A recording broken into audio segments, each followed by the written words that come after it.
Baik teman-teman, pada hari ini kita akan membahas tentang pidgin atau kreole. Nah, jadi setelah kita membahas laras bahasa, dan terima kasih atas renungan-renungan Anda ya.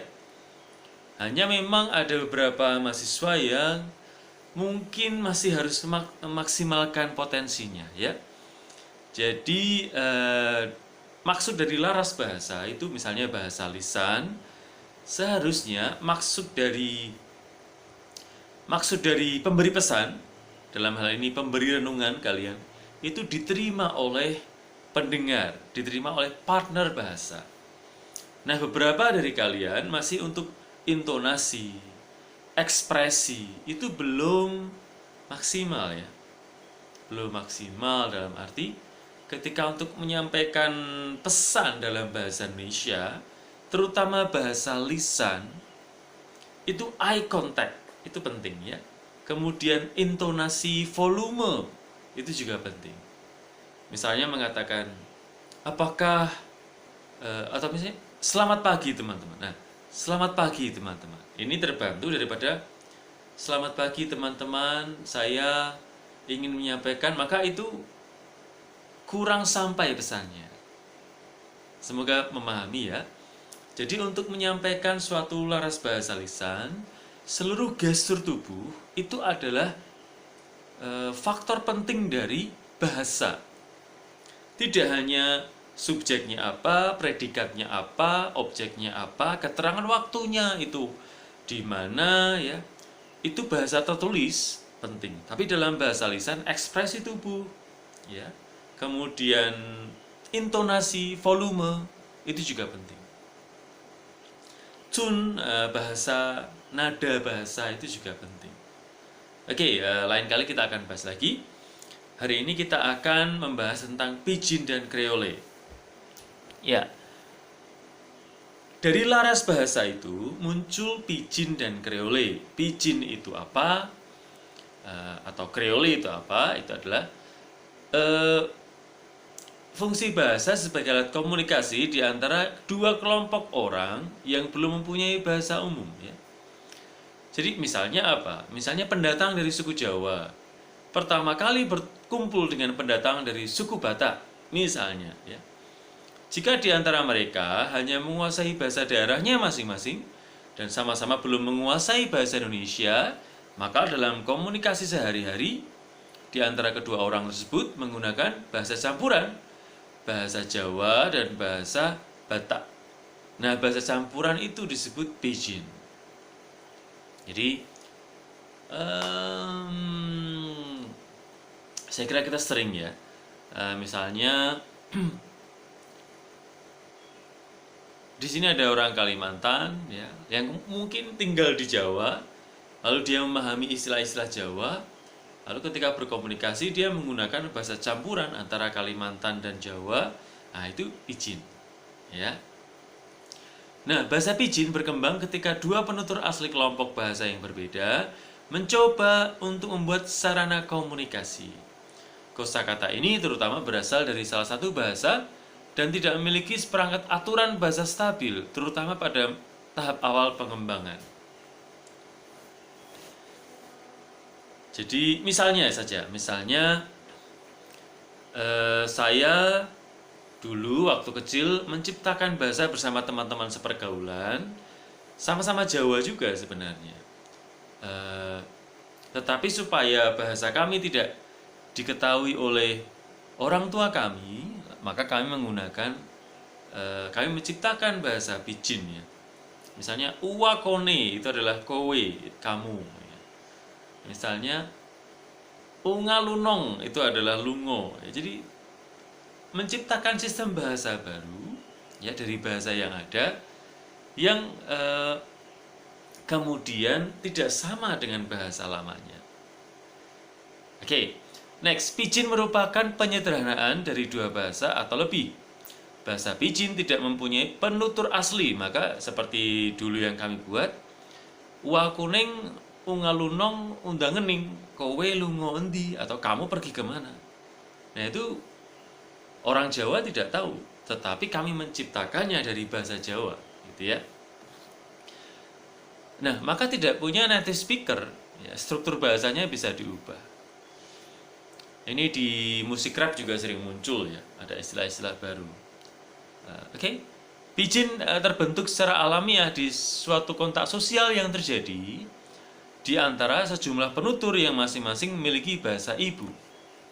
Bahasa Pidgin cenderung mencampur adukan kosakata, bunyi, dan bentuk-bentuk gramatikal dari dua bahasa atau lebih. Itu Pidgin. Nah, sebenarnya memang dulu kami menciptakan Pidgin itu supaya apa? Supaya di antara kami, di antara anak-anak muda itu saling mengerti ketika kami ngobrol, dan orang tua tidak tahu. Ya, orang tua kami yang dari Jawa itu tidak tahu. Nah, sebaliknya juga, eyang saya kadang-kadang berbicara bahasa Belanda Jawa, ya, Belanda logat Jawa, supaya cucu-cucunya tidak tahu.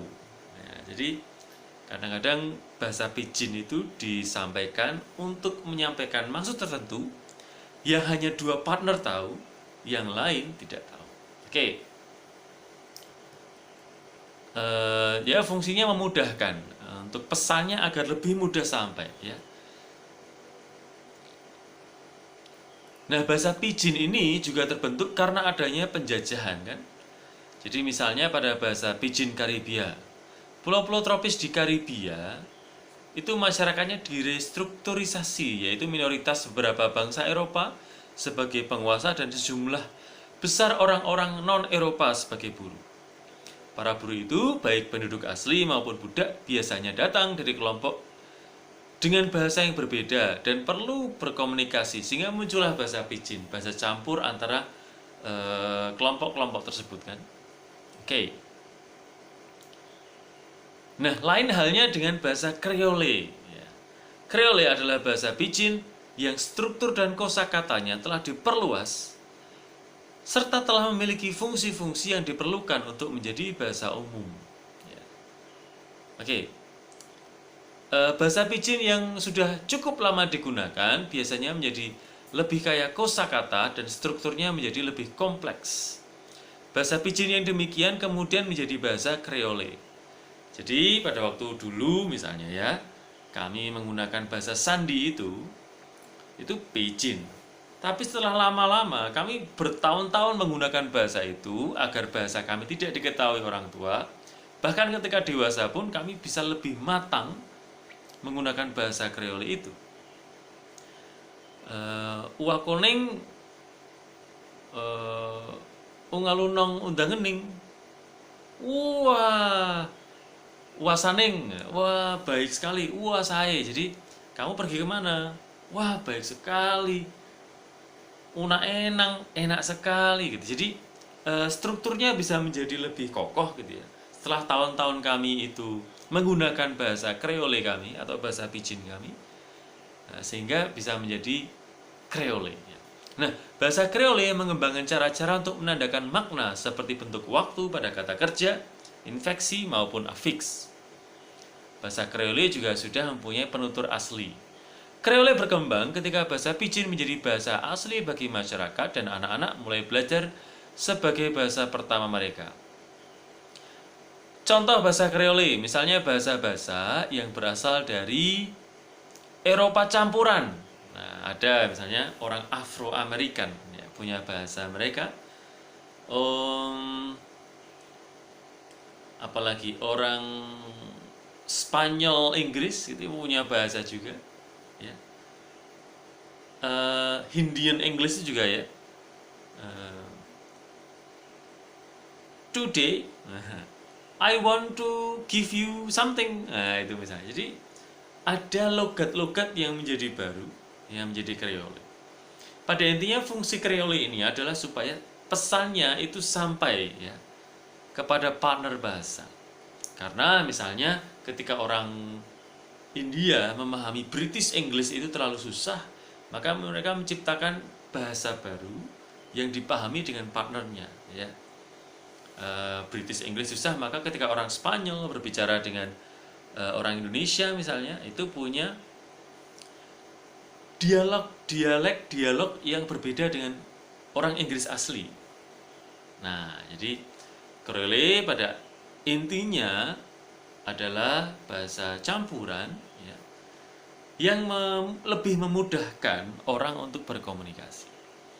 Oke, saya akan berikan Anda satu artikel, ya, yang bisa dikatakan perkembangan bahasa Indonesia, ya, dari logat Sumatera sebenarnya. Nah, ada cerpen judulnya Robohnya Surau Kami oleh A.A. Nafis.